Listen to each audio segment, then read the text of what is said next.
Today, my guest is Kayla Fioravanti. You get a phone call that breaks your heart. You know, something's happened to someone in your life, and life completely changes at that moment. And it's so hard to see right then that somewhere down the road there will be hope. Share the gospel clear and strong. Stand for, claim your heritage of truth. Welcome to Heritage of Truth. Today, my guest is Kayla Fioravanti. Welcome. Thank you. It's so good to have you. Thanks for having me. Now, Kayla is the author of 360 Degrees of Grief, Reflections of Hope. Now, it's interesting that you put the word grief and the word hope together. Why don't you tell us about that? Well, it was the biggest debate was the subtitle, because there's so many stories with such a vast, background, all kinds of different kinds of grief. And when I read through the final draft, all I kept seeing was hope. All these stories of grief and hope. And I had actually put on Facebook having people ask, I was like, what do you think I should put as a subtitle? Mm-hmm. And I asked people advice, and every time I'd read, every time I saw the word hope in there, I'd be like, that's it. So it narrowed down into the hope, and then the picture with the reflections of hope and people's lives reflecting hope. Mm-hmm. Well, you talk about different types of grief in here. It's not just death. No. So tell us, what kinds of grief? About half of the book is about death. It's about people losing their mother, their child, their grandfather, so different kinds of experiences of it, and they're separated up by those sorts of losses. And then the other half is things in marriage that happens, divorce, hidden losses like empty nest, grief within grief, things that just kind of start compiling on you, and all of a sudden you find yourself having this small event trigger a really huge reaction, and people finding, that they find the source of the grief and kind of work through it. I read one by Melody Tunney, and yes. here she's a friend of mine. I've known her for years. She was talking about that she hadn't grieved enough, that she hadn't done completed the grieving process, right. And that was a problem later on. Right. Because we get busy. We get busy. We just kind of keep moving through life, and all of a sudden, it hits you in some small way. I remember while I was editing hers, how she's talking about she's driving to pick up Dick someplace at the airport, and she just feels this overwhelming grief at that moment, and she's like, "Why, God? Why? My life is good." Do you think maybe as believers sometimes we stuff our grief because we think, we've got Jesus Christ, we're supposed to be filled with joy, and we really are. Right. But then at the same time, maybe we don't face the grief and deal with it the way we need to. Right. As Christians to each other, we say, oh, well, they're with Jesus, and you're like, but I still miss them, and my heart hurts. And while it's so true, it's such a glorious thing that our person that we love so much is gone, but they're with Jesus, and they're, that's so glorious. But our everyday, there's this hole in our life, and we have to learn to live with that hole present in our life. And a lot of times we're like, just kind of shove it aside because we're busy, have commitments, we have to look good at church, and if we show that we're hurting, then maybe it might look like we're not having enough faith or enough belief. But it isn't that way. We have to deal with grief in its own pace and not hurry it along at the pace of life today. I think it's significant that before Jesus raised Lazarus from the dead, he stopped and grieved first. Right. Which I find really interesting. He knew he was going to raise him from the dead. Right. And yet he grieved. Right. Do you think that was as an example for us? Most definitely, to take that moment and grieve, even though, because he knows not only that he was going to raise them, but that eventually they were going to be together again anyway, too. So, but still there was that loss. He's absent in the world with us right now.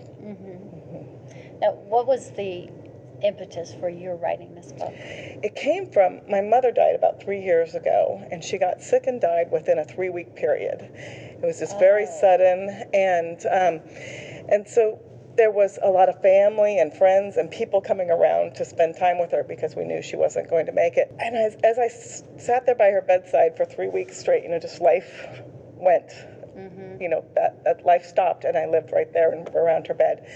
And I saw all these people coming, and we were all experiencing grief in a completely different way. I was losing my mother, my dad was losing his wife, my brother, and then her brothers were there, and friends, and she had impacted us all different ways. And I just kept thinking, well, what book would reach all of us? And people, would give us things, and the hospice people gave us things, and a lot of times they were just really directed to the spouse or just directed to one person in the group. And I kept thinking, but I'm not experiencing that. My grief is so different. And so afterwards, I, looked for grief books. And as I did, these books they didn't reach me because they were about a completely different kind of grief. And I just felt God put it on my heart that this is what I needed to do. I needed to compile other people's stories.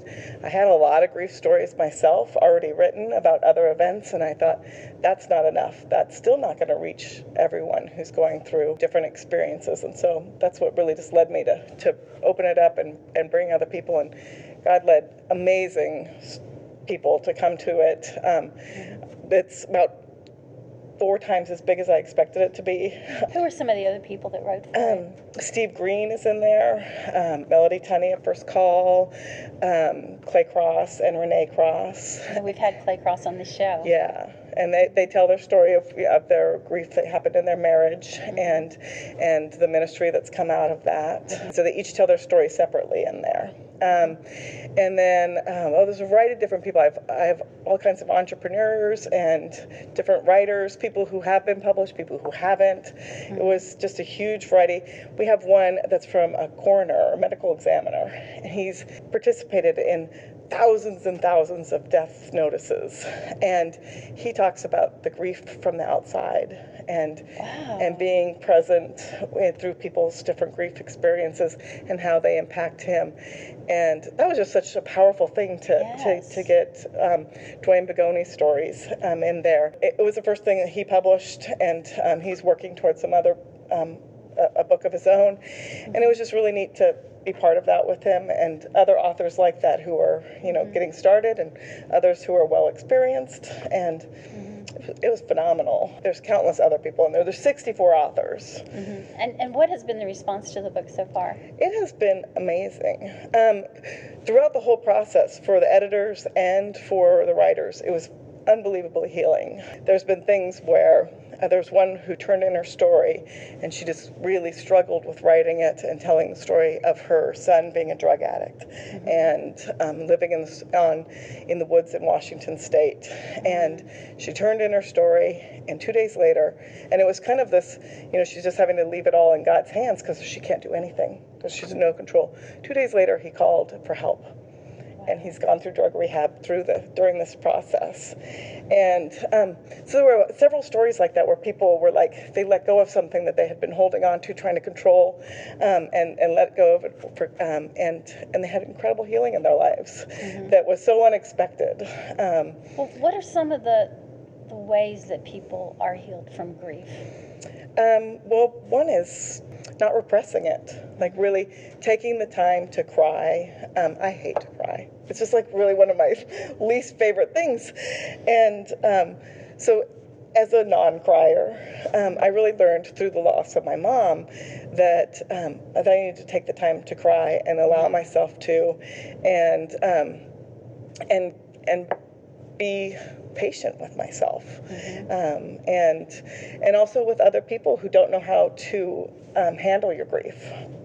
Friends don't know how to cope with a friend who's grieving all the time, and they don't know what to say, and they don't know whether they'd be present. And another thing that I've seen as a problem is people think, well, it's been a month, you should be over it by now. Yes. You just lost your father, but you're supposed to be over it in a month. Right, you're supposed to move on. One story in there is called Twinless Twin, and it's about a twin who's lost her sister. And Dorothy Wagner, she writes about, I think it was several years later, someone was like, but aren't we over this? And she's like, no, I see her. When I look in the mirror, I see my sister, and she isn't here, and and that grief just doesn't go away. And for years, grief changes over time. You go through these different, obviously, phases, but also just different levels of acceptance and and the same triggers that would have triggered you a month before might not trigger you the next time. But I couldn't have written this book, or worked with the stories any time earlier than when I did. I really felt God leading me to do this, and I had prayed and prayed about it, and I was like, this is just so big, this is so overwhelming, and but I was like, if you want me to do this, God, just give me the direction. And I just feel like He gave me A to Z. I just woke up one morning, I knew exactly what to do, and I was ready. That I was ready right then. And as the stories started coming in, and these, heavy grief, but with hope, throughout them, I just kept thinking, yep, the timing. This is perfect timing, and I'm ready today. A month ago, I couldn't have done this. Grief takes its own time. It does. It definitely does. Well, you've written other books. Why don't you tell us about those? Yes, they're completely unrelated to this. I used to be in the cosmetic industry, so I've written 3 books that are related to that industry. One's The Art, Science, and Business of Aromatherapy, and it basically is a book written just on the scientific facts of aromatherapy and essential oils. It leaves out all the woo-woo and all that stuff. And I put in biblical references. Okay, so yeah. It was from a biblical. It is written from everything. everything. Really cool. Everything that I write to glorify God in a variety of genres. That's so neat. yeah, so that book it does have biblical references if there was references to specific essential oils, and only the science. And then I've written a book on do-it-yourself crafts. So DIY Kitchen Chemistry is the name of that book, and it's just things fun. you can make in your kitchen, bath bombs and soap and variety of different things that are easy and simple. You can make your own lipstick, that sort of thing. Another one on how to make melt and pour soap, which is a specific kind of soap that the recipe hadn't been public before, and I figured out in my lab and was like, well, I'm going to share this recipe, and then we sold our company, so I left that industry. So the very next book I wrote is called When I Was Young, I Flew the Sun as a Kite. And it is a book of poetry. And it's my original dream in life was to become a poet. I started writing poetry when I was in 5th grade. And I had just thousands and thousands of poems. And I came to Christ at 25, so later in life. And I had a lot of dark poems. And I was like, what do I do with these? Because they don't glorify God. And at one point I saw this painting, and it just all kind of came together that I could take those stories and show how God took me through those dark times, happy times to dark times, and then to Him, which were the brightest of times. It's basically a 4-chapter book, and the first one's about being a child and happy childhood poems, and then the middle one is about being lost and those difficult times. And my hope is to reach non-believers in there that will identify with those poems. And then in the 3rd chapter, it's the poems after I was saved, and then it ends with a poem called In the Arms of the Shepherd, which this book ends with as well. I was going to ask you if you had any poetry in here. There is poetry in there, and then the 4th chapter is the message of salvation, and basically tells my story in a nonfiction sort of story, and then and walks through that poem and explains the sections of it and how. And what's that book called again? It's called When I Was Young, I Flew the Sun as a Kite. It sounds like a good book. Thank you. Sounds like a good book. Well, there are probably many people viewing this right now who have lost a loved one. Yeah. And it might have been years ago, and they're still grieving. I have a friend, Sandra Aldridge, who is an author too, and she lost her husband at a young age and had to raise her children alone. And she talks about grief being, when someone dies, she said it's like an amputation. You never get that back. Right. But she said it heals, but it's still an amputation. Right. And so I would like you to talk to the audience right now and give them some of the hope that you talk about. I'd be happy to do that. I'm going to borrow my book for a moment to do a little bit about that. Well, hope it's hard to imagine in the beginning of grief because you're missing such a huge part of your life, and you've suddenly gone from like one day everything's just fine and you're running along, joyously through life, or it's a normal day, and you're eating a peanut butter sandwich and you get a phone call that breaks your heart. Something's happened to someone in your life, and life completely changes at that moment, and it's so hard to see right then that somewhere down the road there will be hope. And I have to say, from reading so many people's experiences, 64 different people telling these heart-wrenching stories of losing children and spouses and everything, that even early on in the grief, there's little glimpses of joy, little glimpses of hope that you can see through life. And one of the things that I found was, just from my book, this is in the chapter 1, and it talks about the things that grief taught me. And one of the things that grief taught me most is, grief is the price of love, but you must continue loving, even at the risk of paying a price. Your loved one enriched you, made you who you are, and you must honor their lives by living yours. Love others, love often, love openly, love fervently, love expectantly, and love completely into the lives of others.